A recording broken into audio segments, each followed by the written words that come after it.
Қазақша әліппе 42 әріптен әріптерді үйрен. Зерек баламен әріптер қалай аталады айтшы. Қай сөздер одан басталады? Атап берші әріптерді сен қане.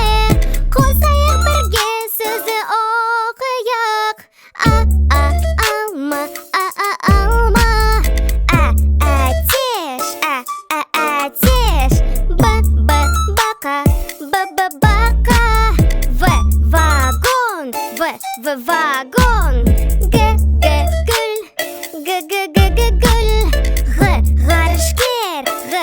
Ғарышкер. Доп.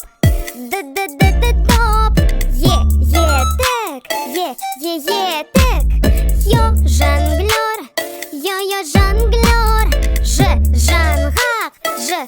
Жаңғақ. Замаран.